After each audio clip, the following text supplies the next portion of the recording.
Ready to optimize your nutrition this year? Factor has chef-made gourmet meals that make eating well easy. They're dietitian approved and ready to heat and eat in 2 minutes, so you can fuel right and feel great no matter what life throws at you. Factor arrives fresh and fully prepared, perfect for any active, busy lifestyle. Lose up to 8 pounds in 8 weeks with Factor Keto meals. Based on a randomized, controlled clinical trial with Factor Keto, results will vary depending on diet and exercise. With 40 options across 8 dietary preferences on the menu each week, it's easy to pick meals tailored to your goals. Choose from preferences like Calorie Smart, Protein Plus, or Keto. Factor can help you feel your best all day long with wholesome smoothies, breakfasts, grab-and-go snacks, and more add-ons. Reach your goals this year with ingredients you can trust and convenience that can't be beat. Eat smart with Factor. Get started at factormeals.com/factorpodcast and use code FACTORPODCAST to get 50% off your first box plus free shipping. That's code FACTORPODCAST at factormeals.com/factorpodcast to get 50% off plus free shipping on your first box. With HelloFresh, you get farm-fresh, pre-proportioned ingredients and seasonal recipes delivered right to your doorstep. Skip trips to the grocery store and count on HelloFresh to make home cooking easy, fun, and affordable. That's why it's America's #1 meal kit. It's easy to find time to eat well with 50 wholesome, hassle-free meals to choose from each week delivered to your door. Their lineup of prep and bake meals come together with minimal mess and only 5 minutes of prep. So your oven does most of the work, not you. Get up to 10 free meals and a free high-protein item for life at HelloFresh.com/HelloFreshPodcast. 1 item per box with active subscription. Free meals applied as discount on first box. New subscribers only. Varies by plan. That's up to 10 free HelloFresh meals. Just go to HelloFresh.com/HelloFreshPodcast. HelloFresh, America's #1 meal kit. This episode has discussions of gun violence and suicidal ideation. If you or someone you know is struggling, you can talk to someone at the Suicide and Crisis Lifeline by calling 988. I had no idea what happened was going to happen. Not in a million years. Like so many of us, Kenn Perrier kind of stumbled into his career. I kind of fell into my first job when I was going to university. I needed money, so I got a job at a seniors facility, and all of a sudden, oh my God, this is what I love to do. And then I worked my way up into managing the sites. I've been doing that for about 20 of the 30 years. Good Samaritan Society, they have quite a few sites all across British Columbia and Alberta. The facility is on the Sunshine Coast in Canada, just northwest of Vancouver. Linda was one of the residents that fell under Kenn's purview. Previous to moving to Good Samaritan Christensen Village, she was in supportive housing. And it wasn't working for her there for various reasons. So they set up a meeting with myself and her case manager and her doctor and a few managers, and we sat down and thought, could this work? She was in a car accident in her teens, so she had a brain injury stemming from that. Reports vary about when this accident happened. Some say it was in her teens, some say while she was in the military, some said it was 3 years prior to her moving to Good Samaritan Christensen Village. Some even say there were 2 separate car accidents. And she had all other types of mental issues as well. But on the Sunshine Coast, like I was saying, it's an isolated community and there's not a lot of resources. So people like Linda tended to fall through the cracks. So I was all for it. Our average age at the site was 87 years old. That was the average age of the resident population. And Linda was 38. We really had to think through, is she going to have a serious quality of life here? But we decided in the end, yeah. So we had her move in on a trial basis for 2 months, and that went well. And she lived there for, I guess, would have been 2 years. How well did you know her? I knew her very well, very well. I'm a hands-on person. I really enjoyed the communication, and I really made it my point to get to know the folks that lived there. Linda was a special case, so I spent more time with her than with another resident. I really wanted to get to know her, what made her tick, the good, the bad, and the ugly. What type of care did she really need? I had to develop a care plan for her, and she would come to my office and just sit and chat. When did things start going kind of downhill for her?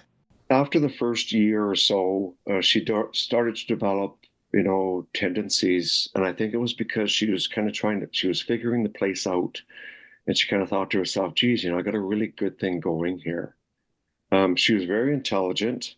She was amazing with tools and electronics. She could fix anything. So I caught her one day wiring the outside exit. Right beside, she was in an end suite, and right beside her, the hallway door where her door into her suite was an exit door that went outside. She was rigging that so that when she opened it at night, the alarm would not go off. So she was coming and going as she pleased, uptown, wherever, all different hours of the night, early morning. And we knew nothing about it because our alarm system never showed it. This prompted Kenn to check out Linda's suite. She refused the weekly housekeeping service and, according to Kenn, often isolated herself. She was very resistant, and she became a fire hazard, really. That's how it all started. Is the paper load in her suite was ridiculous. I had a little path that I could walk in her whole suite, and everything else was piled to the ceilings. And I said, oh my God, this is horrible. And I met with her a few times with staff and with the managers, and, Linda, this is not good. You've got to get this out. This is a risk to all the other residents. At the same time, her behavior started to deteriorate, and she was a bit manipulative and a bit aggressive towards some of the other residents, and they raised concerns with me. So about maybe 6 months before the incident, I went to the police and the fire department. I asked them to come in and do an assessment.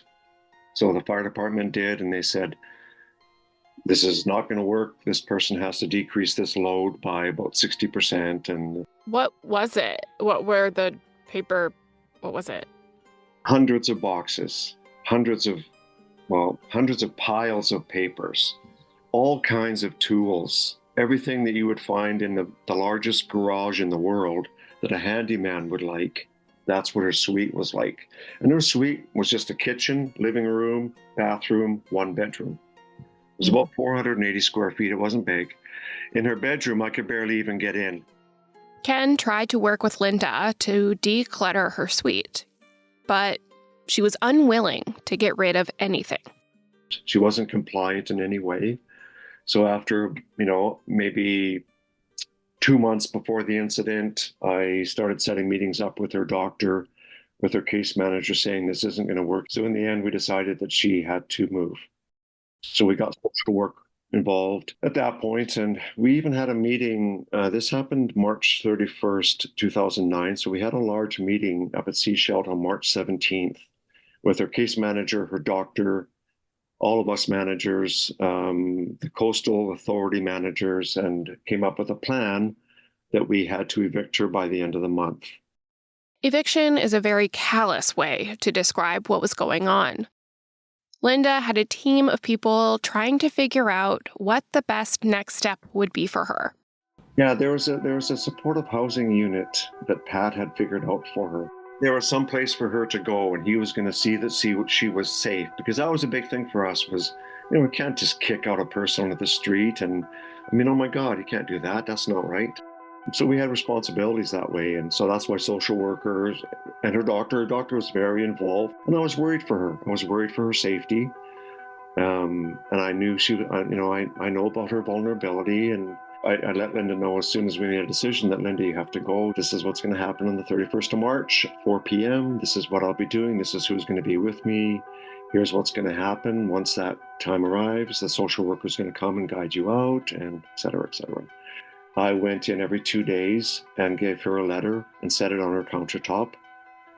And she would never see me then. She would always go and hide in the bedroom while I did that. The last week of March, I went in every day and gave her a letter. But everything I asked her to do, she did nothing. Like, I asked her to, get your suite cleaned up. I even had people in the community offer to come in and help. I asked her to pack her things properly for the 31st of March when she had to leave, her necessities, her clothing, etc. And she did none of that. So I was anxious about how that day was going to go, because I could see that she wanted nothing to do with leaving. While Kenn was nervous, he had no idea what Linda was willing to do to protest her eviction. This is Live to Tell, the podcast where I talk to some of the bravest people who have been through the most horrifying things and lived to tell the tale. I'm Caitlin Van Mall.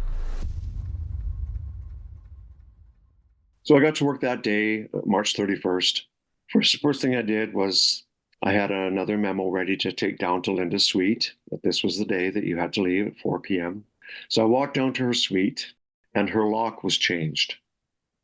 So sometime during the night, she had taken out our lock and she put her own deadlock on the door.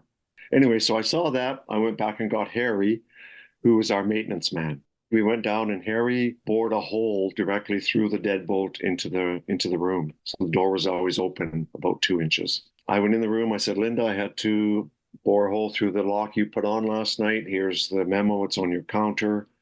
If you have any questions or is there anything you want to talk to me about, just come up to my office.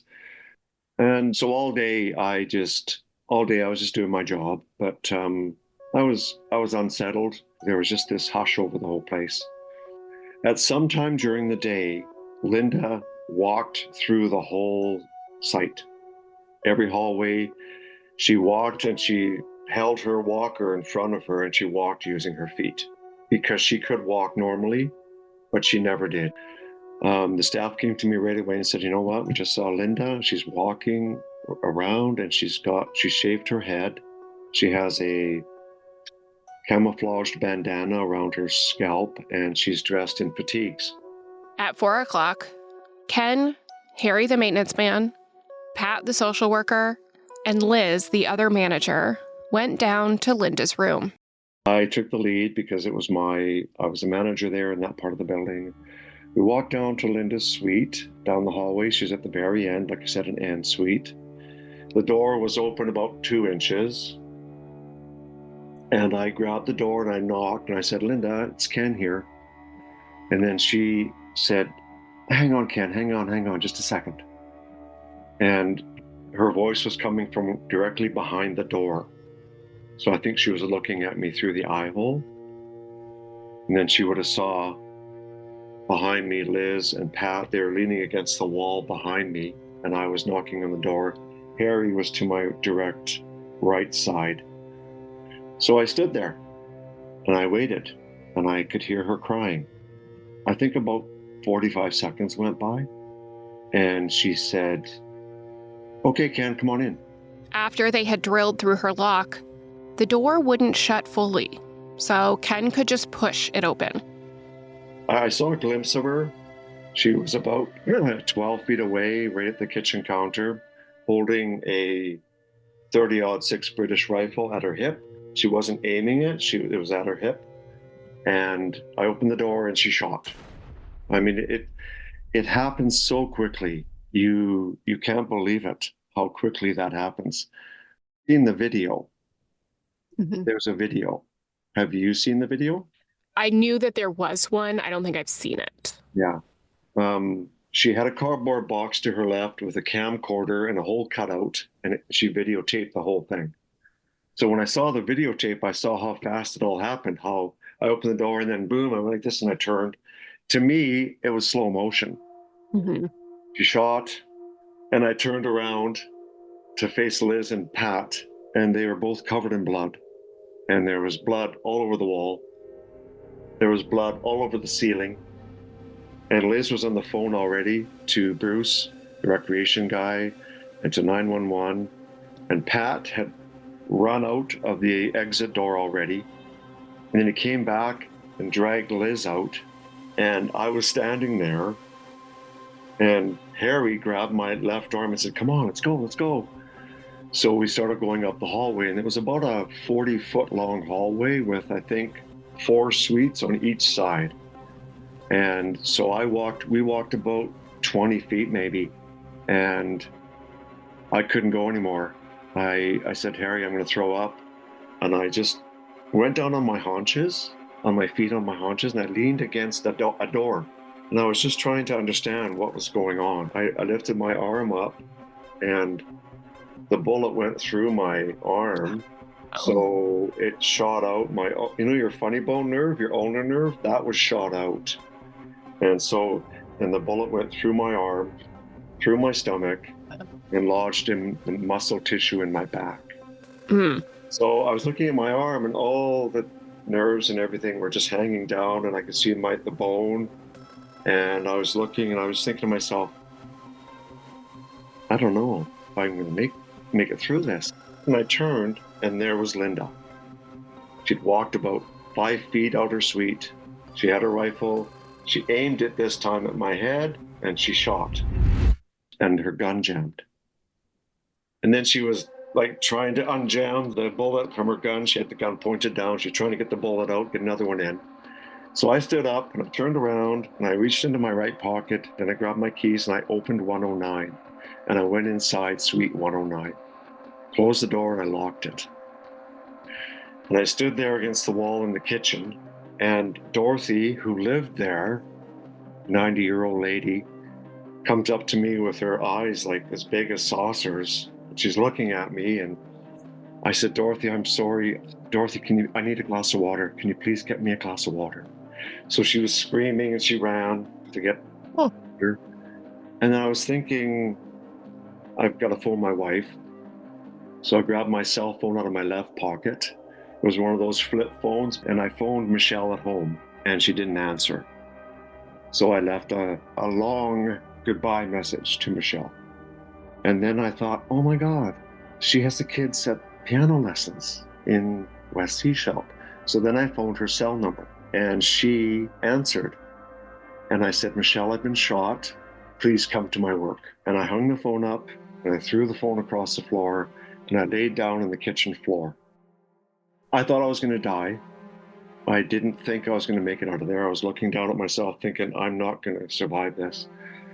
What I was doing was I was thinking about how old my dad was. My dad died at the age of 44. And it was a big area of trauma in my life.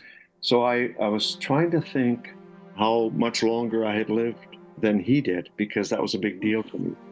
Silly thing to think about, but that's what I was thinking about. And I laid there for about 2 minutes.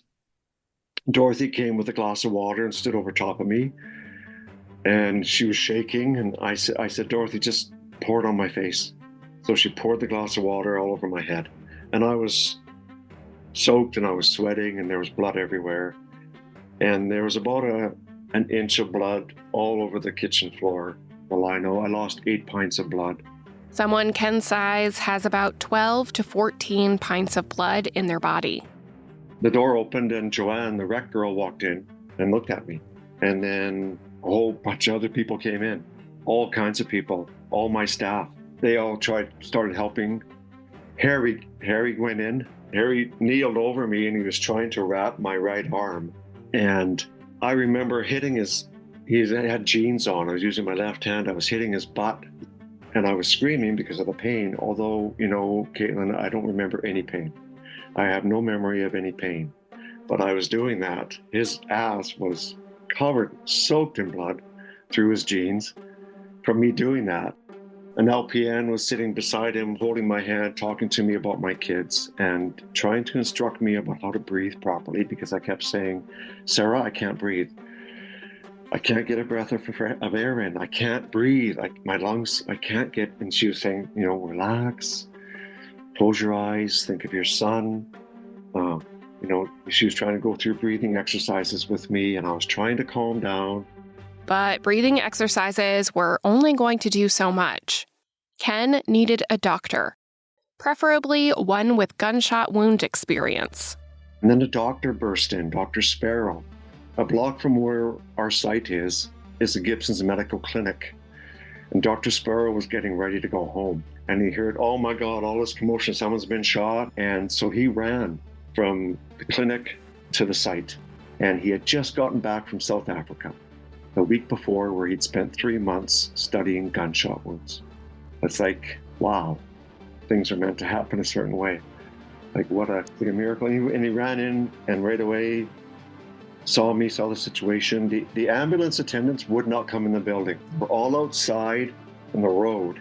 They would not come in because there was an active shooter in the building. And Liz, the other manager, was outside swearing at them, trying to grab them. Get in there. There's someone that's going to be dying. And they would not come in. Dr. Sparrow just ran in. And he Yeah. instructed the nurses and all my staff, and they were trying to find an exit wound where the bullet came out. Well, there wasn't one because it lodged in the muscle of my spine. If it wouldn't have hit my arm first, it would have went in and out of my body. And an exit wound out your body in my situation, it would have been fatal. But I had my arm in front of me, so it went through my arm first. So it didn't leave the bullet didn't leave my body. It's a very humiliating experience when you're laying in front of all your staff with most of your body's blood leaving you, and you have no clothes on, you're stark naked, and it becomes a very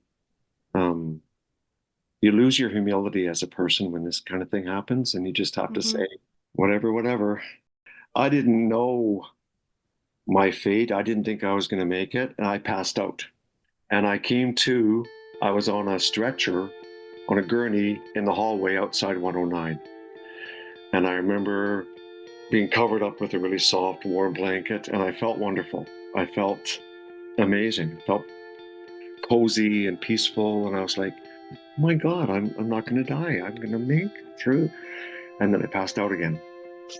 Next time I came to, they were trying to get me into the helicopter. I'm a big guy, so they were trying to kind of fold me in the helicopter door, and then they flew me to Vancouver. There was a first responder that was in the helicopter, and she was holding my hand, and we were actually joking and we were laughing, and they were saying, Jesus, we almost couldn't get you in the helicopter, man. We almost had to cut you in two, and we were joking around. And then she held my hand and she said, you know what, Ken? If you're going to go through hell like you are right now, take advantage of it, because the hottest fires make the hardest steel. That's what she said to me. Never forgotten that. While Kenn was bleeding on poor Dorothy's floor, Linda had made a break for it. When I went into 109, she went back into her suite, got her cat in the little cat crate, put it on her wheelchair. She had a couple of pistols, she had her gun, and she went down the hall, turned the corner to go up to the second floor to leave. And she saw Liz, and Liz ran out a side door. So Linda ran to the door, and Linda shot at Liz, and Liz was running around the corner, and Liz fell. There's always a big mud puddle there. We could never get rid of it, soft soil. And Liz fell in the mud puddle, and the bullet went through her blouse, but didn't touch her body, but went through her blouse. And then Linda continued into the elevator, went up to the second floor. The facility was built on a hill, so the second floor actually had the front entrance. Everyone was screaming, running, hiding. By this time, all the staff that were there and the other staff were trying to go out, run to the residents' rooms, stay in their room, oh my God, And she just went straight out the door. A guy had just pulled up in a car, and she walked up to the car and put a pistol to his head, told him to get out of the car. So he did. She was about to enter the car when a policeman shot her through her shoulder, and she went down. Since Linda had also been shot, she was sent to the same hospital as Kenn. But in the hospital, in my room, I was in a secure part of the hospital. I was under 24-hour guard. Linda was down the hall. Were you aware of that? My wife came and told me. My wife came and told me, and she was beside herself. She demanded that Linda be moved. So they moved Linda to another floor. The bullet that hit Kenn went through his arm and into his stomach. The bullet entered my stomach, right top lobe of my liver in that area. And once the bullet went inside of me, it shattered. 18 hours of operation. I didn't come to until the next day, which was April 1st. They'd opened me up from my sternum to my pubic bone and removed a part of my liver, 50% of my colon, and a bunch of visceral tissue. And they didn't sew me back up, they stapled me back up. So I had these big staples down to my pubic bone. The nerves in his right arm had also been severely damaged. They took the nerves out of my right leg from my knee down through my foot to rebuild my arm. So my arm, I can't move my fourth and fifth fingers at all. Can you, make a fist? Oh yeah. Oh, yeah. I can Okay. type. You would never know. If I didn't show you, you'd never know. I can type. I was in therapy at St. Paul's Hospital in Vancouver once a week for 28 months. They were scared I was going to have what they call claw hand. Uh-huh. It's always like this and you can never use it. It's usually Uh-huh. what happens when you lose the nerve, your ulnar nerve. But I had great therapy and my hand's awesome. You know, I can still arm wrestle my kids, no problem. So, I mean, And that's what's most important. my my quality is great. So my right leg, I have no feeling in my right foot. The worst part is the phantom pain. Mhm. You know, I have no feeling in that leg, but at 2 a.m. it hurts like you wouldn't believe. So Yeah. I just have innervation techniques. Like I have this special fork that I run up and down the tissue on the outside of my leg, and after about 10 minutes, the pain goes away. The nerve pain is different. The phantom pain comes and goes. The nerve pain I have is fairly consistent and fairly painful. Pain's always been with me. It's kind of a part of how you develop as a person after you go through something like this. But the nerve pain isn't the only thing plaguing Kenn 16 years after being shot. Right now, I have at least 7 incisional hernias that run from my chest down to my pubic bone. And it's because of the size of the opening they had to do. They had to go through 5 layers of tissue, and they stapled me together every inch with these big staples.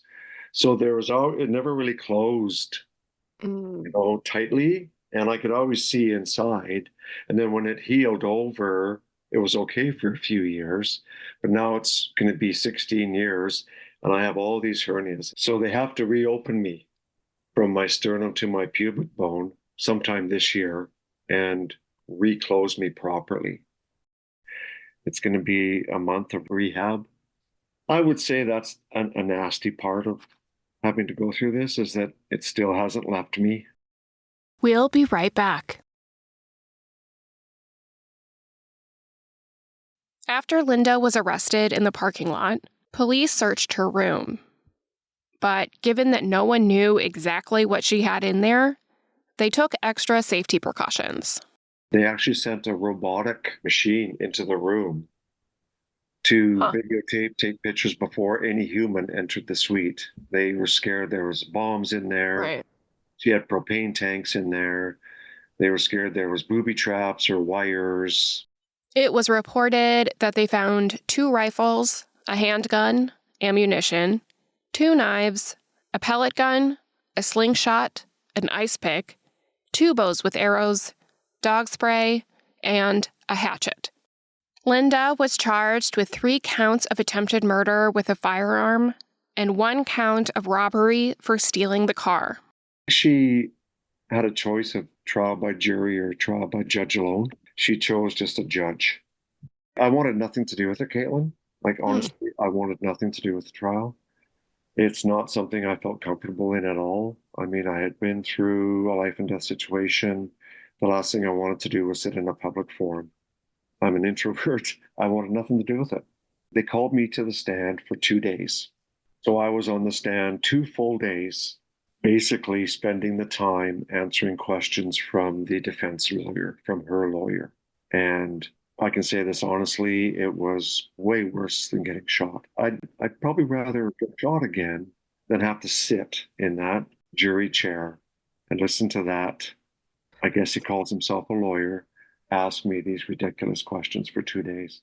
As a manager of residents in that facility, a big part of my job was to review and even write progress notes about each resident, about their care, about the good, the bad, and the ugly. And in a court of law, those are legal documents.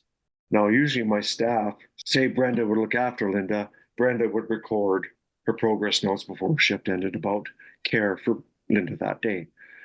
So I would read them every day and I would add my own things. If I saw Linda or if there's something that needed to be said, I would say it. So this defense lawyer spent 2 days picking apart those progress notes from 2 years ago.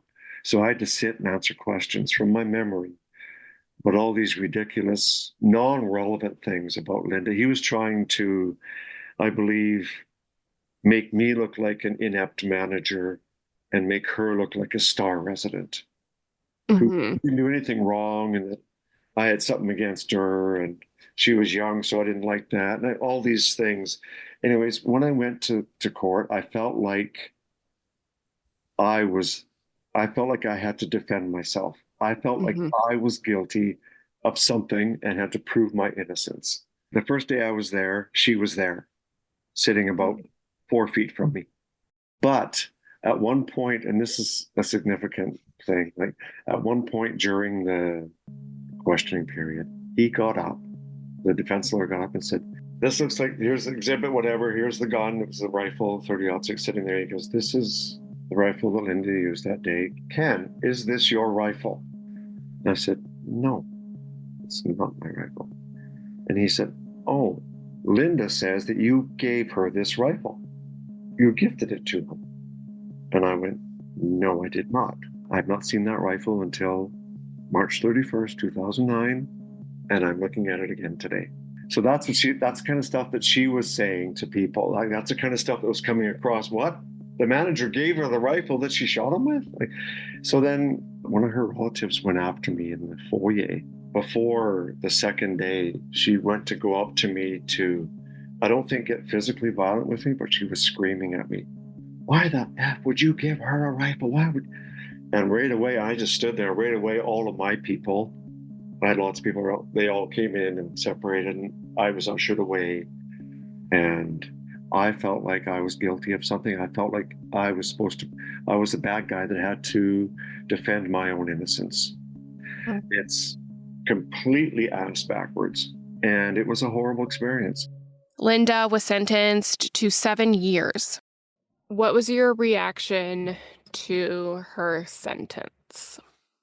Honestly, no comment. Totally fine. Totally fine with any of it.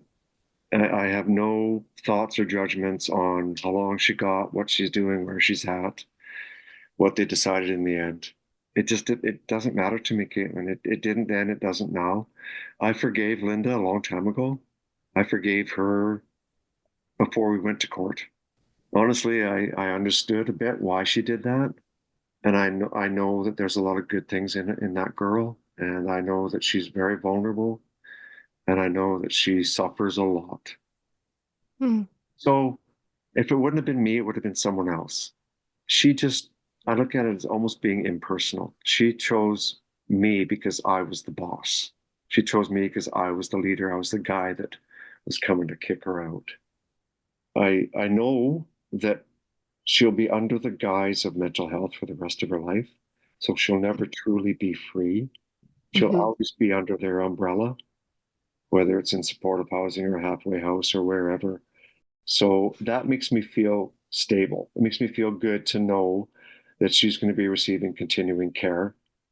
Through the first year and a half of surgeries and court, Kenn didn't have any PTSD from the shooting.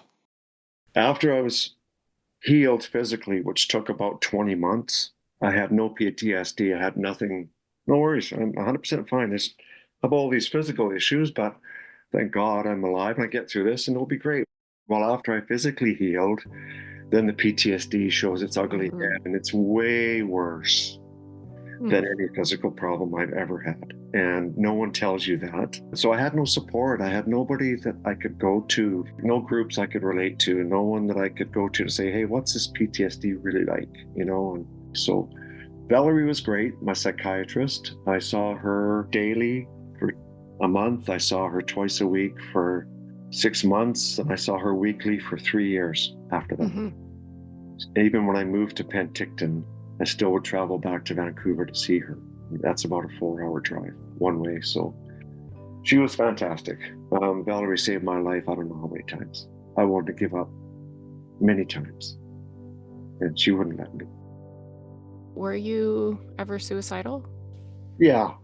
Yeah, I wouldn't go so far as to say that I broadcast that or that people needed to react in a he's going to hurt himself kind of a way. I never got that far. Uh-huh. But yeah, Yeah, I would think about it, Caitlin.